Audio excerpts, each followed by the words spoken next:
So picture this. You're getting your ass beat by a game you really love. You're getting a little frustrated, letting some of this shit drop, say some gamer words.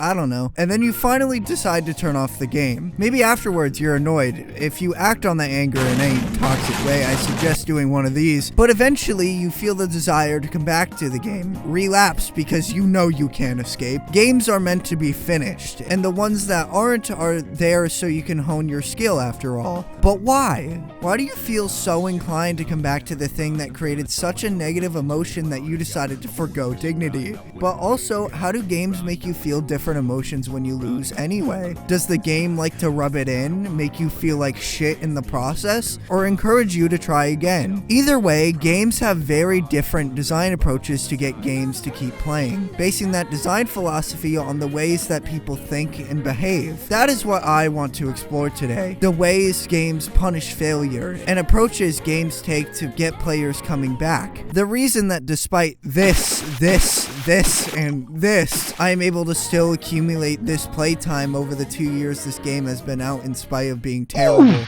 The most common way players are punished for failure is via losing progress, at least in a single player context anyways. Dying and game overs are unbelievably common when it comes to a game's definition of failure, so if it sounds like I'm generalizing right now, I am. I mean, it makes sense though. If a player doesn't have the skill set to move on, then they shouldn't be allowed to move on either.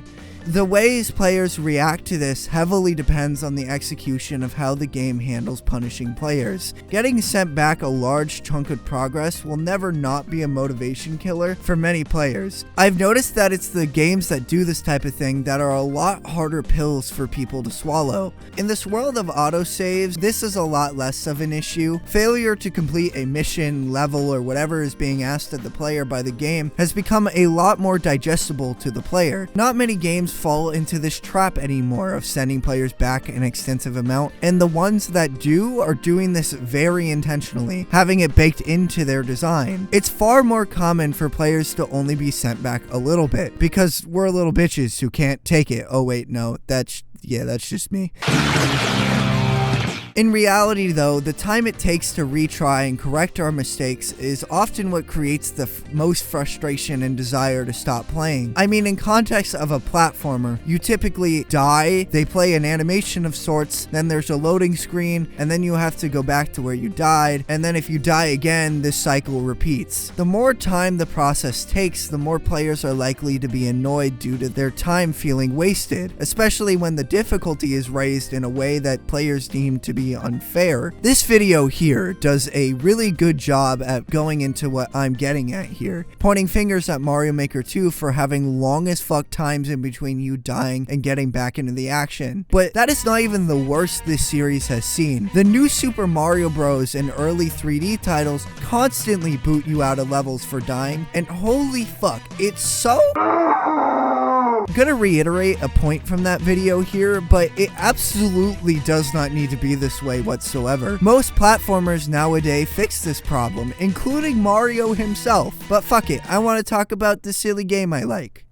Again. Brother, this guy stinks! This game is so damn good, but anyways, that's not the point. Celeste is just a glowing example of how you punish failure. Just a quick, mostly painless reset to the beginning of the screen. The pacing of the game isn't entirely interrupted by the semi-lengthy cutscenes to say that you suck. It's this quick pace that Celeste's harder segments, which, my fucking god, there's a lot of them, are a lot easier for players to have fun and stick with. In other games and genres though, say for example an RPG, you can't really have the snappier pace. Falling in battle in an RPG just fucking sucks. It used to be a common design decision for you to get sent all the way back to your last save, which in theory does make the most sense, but it can lead to hours of replaying the same thing you already did just so you can get back to where you originally were. In certain games, that is the motivation killer. The reason your backlog is fucking filled with JRPGs you know for a fact you're never gonna go back to finish. Nowadays, is it's much more common practice for these games to send you back to a recent autosave, or if it's a boss, just lets you restart the boss fight, which is definitely an improvement. But the main problem is that bosses can take fucking forever sometimes, especially when there's unskippable cutscenes. Persona 5. Okay, Persona 5, Royal especially, is one of my favorite games ever, but dying in this game during boss fights fucking blows. Having to go through this cutscene every time with the Velvet Room guys, even if skippable, adds more time than needed just to get back to playing the game. But for me, dying in Persona 5 sucks the most because you begin to realize how long the boss fights take. This is less so a complaint with Persona 5, but more an issue with the genre as a whole, since RPGs, especially turn-based ones, feedback loops, depend entirely on menuing and watching animations to happen. But in terms of Persona 5, I agree players should have to redo the fight for dying, obviously, but it's very understandable that people were frustrated by something like the 5th Palace's robot-filled hellhole of a boss fight. This fight's reputation suffers a lot from the timer taking down, the abundance of cutscenes in the middle of the fight that waste that precious time, and the regenerations of robots if you don't kill them all at once. Now, I don't think this fight is bad at all, it's just a big skill check that players are not ready for, but I do understand why people get frustrated by the fight. Dying in Persona 5 just straight sucks on top of a fight that is designed to stress you the hell out. Still a skill issue though, it's not actually that hard. Games have to walk a fine line between punishing the player and wasting the player's time, but how this is done depends entirely on the context. I personally prefer when punishment for death is quick like Celeste. That's why I brought it up here after all. There's a lot of other ways of punishing the player though. For example, I've been mainly talking about losing in the context of dying or a game over, but what about the minor fuck-ups, the equivalent to stubbing your toe in a video game, if you will? Something that isn't bad enough to hold an L, but it's a punishment for a minor failure. It's losing your power-up for smacking your head against a Goomba you should have jumped on. Sonic's rings scattering for landing on those spikes you had no idea were coming. The lost resources from fleeing a battle in an RPG. Minor errors we get punished for are the equivalent to a bonk on the head. Not enough to truly hand you that L, but enough to look at you funny and maybe laugh a little and then let you recover. It's why health bars and other recovery mechanics exist. Healing items, power-ups, guilty gears.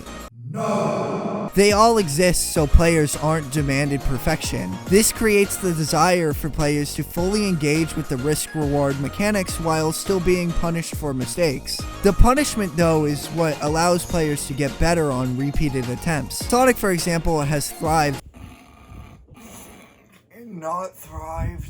on speed-based level design, killing your speed for those who don't know the level and rewarding those who do with faster times. This halt in speed not only sucks because it makes your end time / score worse, but in the boost games in particular, Sonic's control at slower speed is so bad. So not only do you feel bad for fucking up, you get to take in the same sluggishness a car that can go Mach 20 trying to parallel park would have. Different types of speed games do this differently, but all are fundamentally similar. Neon White in particular is great because your punishment for a minor fuck up is a hold on, I got this, and one of the fastest resets you can imagine. Your speed is killed and your sense of momentum is halted, but these levels are designed to be broken and with perfection in mind. They're short and resets are near instant, so these failures don't mean a lot since players are just going to try again. The Spark series, like Sonic, also kills your speed for running into a wall, but the best thing it does is that running into an obstacle will often just freeze the screen to show that you took damage, and then you can continue running. This makes getting hit a lot more digestible, so when I do decide to retry a stage for a faster time, runs actually get finished more often than they do reset. But certain games pride themselves on these more minor punishments, where their identity in popular culture partially stems from the chaos multiple players taking L's at once can have. Mario Kart is notorious for this shit. I still feel the pain of that one Mario Kart Wii clip, and I especially know the internal tantrum that comes from getting hit by dozens of items or losing a race last second because God said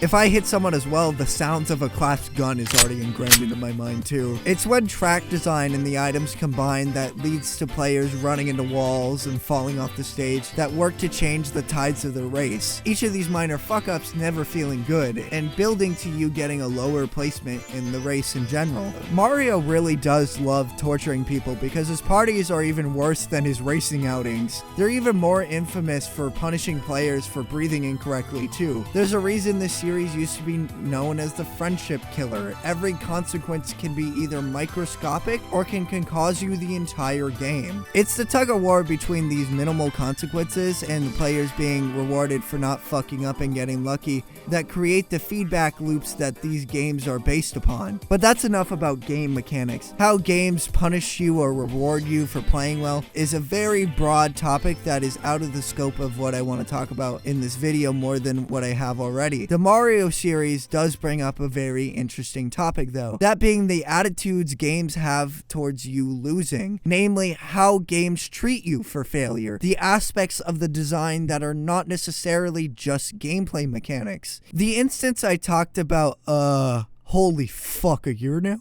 Getting an E rank in Sonic Unleashed is a great example of this. The game is making fun of you for doing poorly, and it should encourage you to try the level again with your newfound knowledge of the level that you barely made it through. Mario would be another example too. For as happy-go-lucky as Mario is, he really likes taking the piss out of your failures. In the 3D titles, whenever you die, they shit on you by saying too bad as you watch Mario or Luigi die. In the Galaxy games especially, bros be sucked into black holes and electrocuted to death, all while the game points fingers and says too bad and then plays this. Mario and friends be screaming for dear life and the game be pointing fingers and playing. This type of attitude was also very present in spin-off games early in the franchise. Mario Party in particular makes me sad because the games used to be so much meaner about everything. In Mario Party 1 through 3, they used to point and laugh for losing any of the items or single-player minigames. It was the Mario Party equivalent to the that the main games had, and I wish the newer titles were still able to recapture that energy. 2D Mario has similar stuff too. When you die, it has this sound. But the one before that, the smaller one, this one, has always been way more impactful to me than the longer one, because that's the moment where you realize, oh fuck. It's these design elements that gives games so much more personality. They're the motivators and demotivators for players. How games convey that failure to the player and catalysts for players to temporarily leave and to push them to get better. Mario taking a much more cynical approach has always been interesting to me since it's the funny Wahoo Man. But one game that revels in hurting your feelings is Cuphead. Whenever you die, you get to hear and see your soul leave your body, and then each of the bosses have unique lines to make fun of you. It really pairs well with the style the game is going for, and also makes me want to strangle these fuckers. Another game that really likes to take the piss out of you for doing bad is Pizza Tower. This entire game is cynical as hell and batshit insane, so it really does make sense for the game to tell you to eat shit and die for getting any lower than a B rank. Even during gameplay, there's all sorts of animations and Peppino aneurysms to convey that you fucked up. The game even tells you when you get hit 10 times, and it feels like the game has a gun to your head telling you, do better, bitch. Speaking of doing better though, you need to do better by smacking that subscribe button so my upload schedule can stop being the biggest L you've ever seen. That's right, I said it, you're the problem. Anyways, something that has been very normalized in games as well is for games with voice acting to have the characters have voice lines commenting on your performance or failures. In RPGs, they'll also comment on if your health is low. Shut the fuck up, Teddy, I know! Design decisions like this are at their best when they're in moderation because not only do you get the personality from the characters of them commenting on the events of the gameplay, but it also doesn't annoy the player either. One of my favorite instances of this stuff is on the ranking system in Neo The World Ends With You, where you could be cracked as fuck and then the characters will still shit on you anyways for getting like a B rank. May we learn from our failures failures. Instead of rubbing it in like any of these games, even if I do find it entertaining, I always appreciate it when games just convey failure without necessarily rubbing it in the face of the player, especially in multiplayer games. This is something the Splatoon franchise used to do. In fact, in 1 and 2, both games had defeat themes, with each weapon class having unique losing animations to go with them. The results would appear and you'd have the Splatoon equivalent to funny trombone sounds, and then this track would play while your Inkling or Octoling mope that gives off big goddammit energy. It's such a stark contrast to the winning animations, where the game really feels like it's gassing you up for winning. I really miss this stuff, man. 3 brought back seeing your death count for each match, which is good. I want to see if I went negative without pulling out a shitty phone app. But then they got rid of these animations and music, and it's really lame. Make people feel bad, Nintendo. The humor factor is literally right there.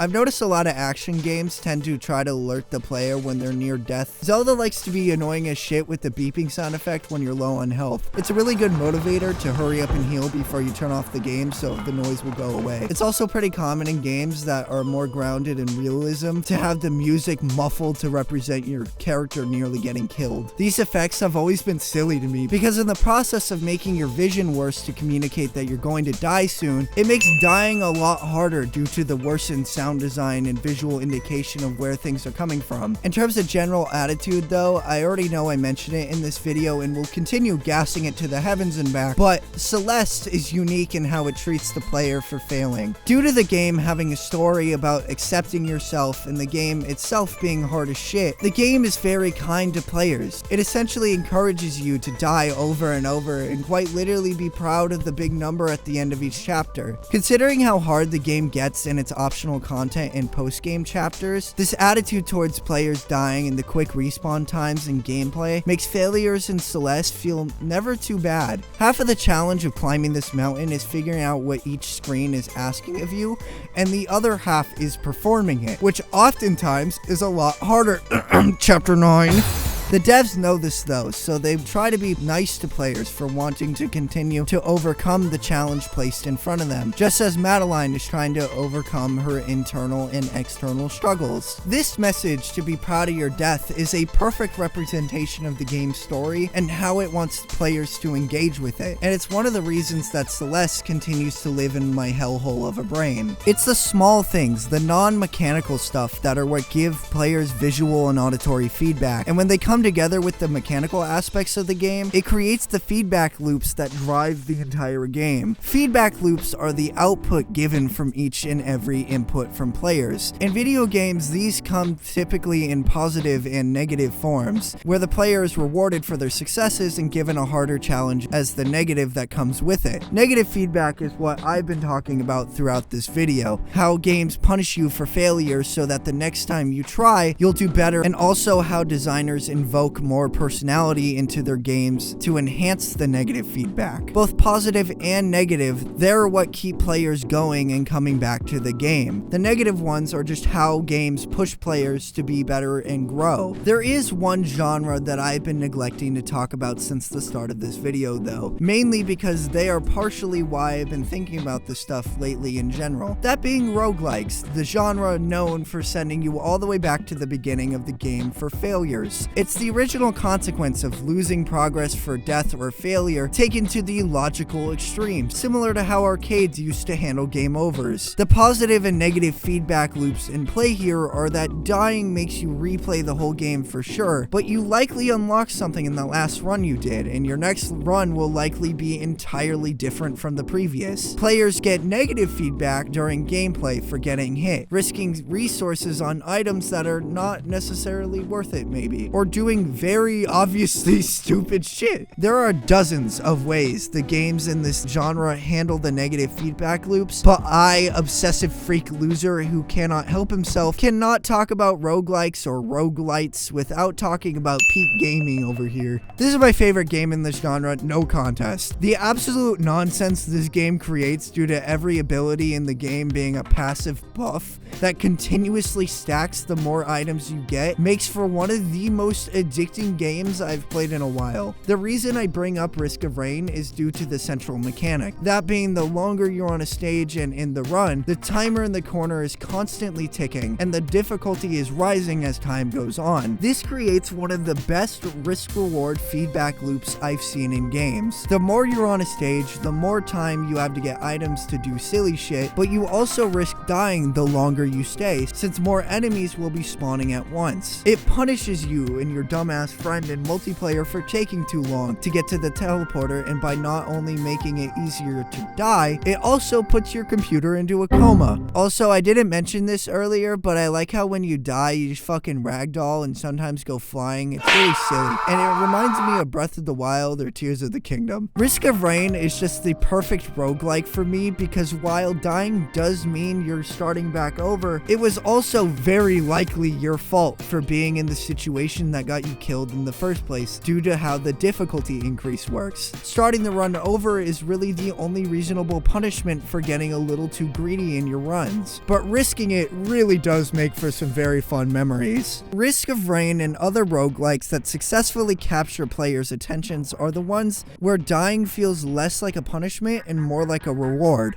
consistently able to keep players coming back. The fact I can eat shit in Risk of Rain after attempting to loop and failing and then go hee I wanna go again is something that this genre should be striving for. The good ones will punish you but still keep you coming back with a good understanding of how the game's mechanics psychologically affect its players. The bad ones, on the other hand, have dying feel like a genuine demotivator, either not having the depth or the content to feed the addictive drive that the good ones are able to create. Bringing back players despite punishing them for losing is one of the things that developers have to overcome to keep players engaged with their game. There's this concept in psychology called a growth mindset, where people are focused on the process that leads to learning. Growth mindsets are essentially where the concept of hard work comes from. People try to improve themselves via learning and taking in new ideas. Take this example from a game you've probably seen a few dozen people not shut up about, Outer Wilds. Editor's note, spoilers for the first 2 minutes of Outer Wilds. I feel like if I don't give a spoiler warning for this game in any way, or say to play this game blind, its fan base will have their snipers ready.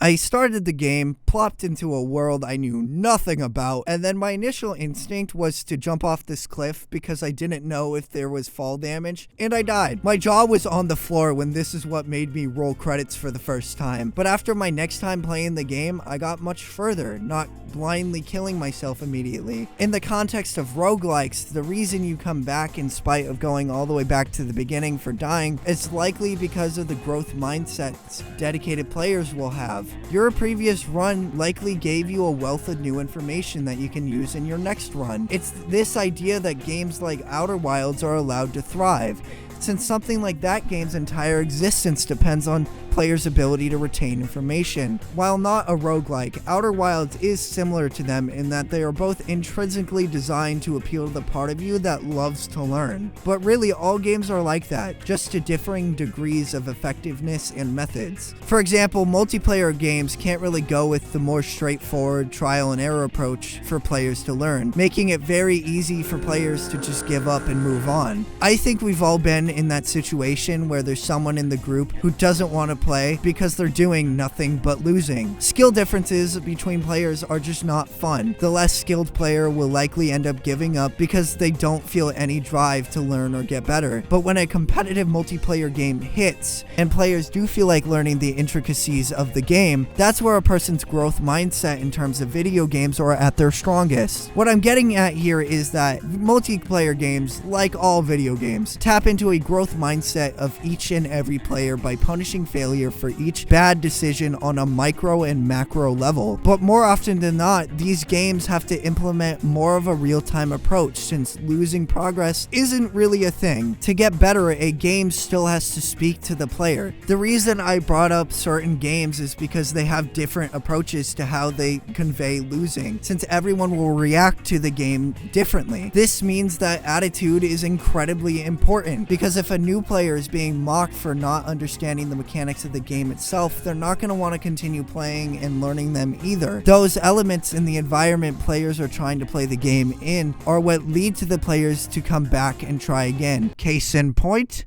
Guilty Gear. Funny enough, this was not the first game that sparked this hellhole of a project in the first place. Strive is just one of those games that brings out the fucking worst in me, and I needed to know why. No game has ever done this to me, but multiplied by 2 make me make this face and still have me say, nah, I got this. I've said this in the past, but to this day, fighting games are just not really my thing. Learning command inputs and then combos that go with those inputs feels like the video game equivalent to homework. Strive still falls into that category. Playing against someone who is better than you makes the game essentially unplayable, but there's something about the energy of Strive and the mechanics that make the losses in the game a lot easier to tolerate in small doses. I said small doses! At the time, me and my buddy were pretty locked in and at similar skill levels, but despite my struggles, inability to function, and the fact I was losing, I felt the urge to grow and understand the game. Playing the game, despite still frustrating the fuck out of me sometimes, since then has involved me feeling that spark to improve. Well, when the game is installed, anyways. I applaud Strive for making a newcomer feel very welcomed when paired up with someone who is around my skill level, but is so unwelcoming to those who don't want to make the game their full-time job if they can't find that person. My main issue with Strive and fighting games in general is that there's so many minor things I get punished for that are not always my fault due to imprecision of inputs and complexity, and then combine that with a friend group that is much better than me at this game, and hee bye-bye Guilty Gear. A lot of multiplayer games have this problem at their core though. The issue of skill gaps getting in the way of wanting to learn is something any competitive game has to deal with in some form. Fighting games just have it a lot worse because of their complexity. There really isn't such thing as losing progress in these games. You're just constantly learning new skills, but it takes a lot of losing to become good at the game. And developers have to know this. It's why online matchmaking systems exist, so people can find others at their skill level and improve, so they don't have to end up like this. In my experience, Splatoon is probably one of the only competitive multiplayer games I consider myself good at, and that's because I already went through the hell of becoming good at the game. Failure still happens all the time here. This win rate had to happen somehow, but it happened a lot more when I was younger. Plus, I really do think Splatoon is one of the friendliest games to those who are playing badly, since the smallest of contributions towards the objective is helping your team, even if you are dying a lot and getting frustrated in the process. The game is also just pretty kind to you for losing in general, since you still get some experience for losing. Even outside of multiplayer games though, the concept of a growth mindset is something games will be trying to develop in its player base. Any game with a ranking system is practically begging you to fuck up the first time so you can come back and get a better rank. And something like Celeste, this was the entire reason they put this message earlier in front of you. They want you to continue dying so that you'll learn and grow along the way with each of your struggles. In terms of other games, anytime a game is warning you about not failing again, that's the game trying to get you to learn from mistakes before it actually needs to punish you for real.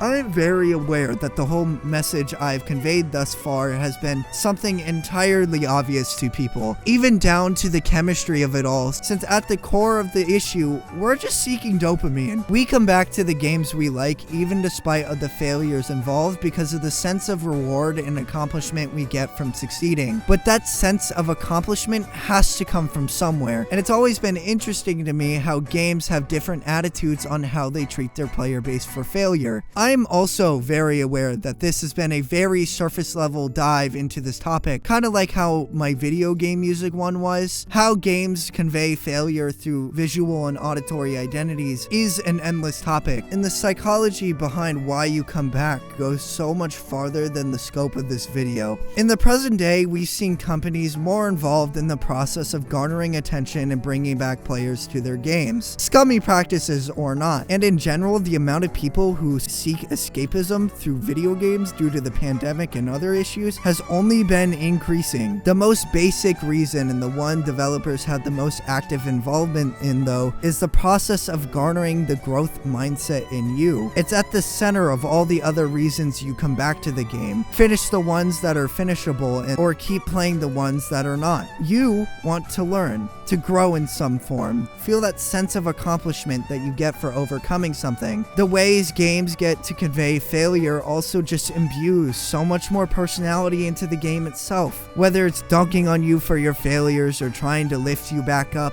it's just so you can come back, spite or otherwise, learn, grow, and finally overcome whatever is holding you back to feel that sense of accomplishment. So keep it in mind the next time you're like me in Splatoon, taking L after L in whatever game you're playing. Take a step back, touch some grass, maybe do some backflips, and then come back after processing where it went wrong, ready to finally get good and get that W. God fucking damn it! Hey everyone, welcome to the end of the video. Can you tell I got a new mic? It kinda sounds less like ass, I think. On another note though, I apologize for taking like 8 months to make this video. That was not the intention. A lot of stuff got in the way. If you're curious, here's a fucking glimpse, I guess. I also had a fucking casualty in the middle of making this video. But yeah, thank you all so much for watching. If you like this video, like, subscribe, comment that my audio is better or shit, I don't know. And yeah, bye bye.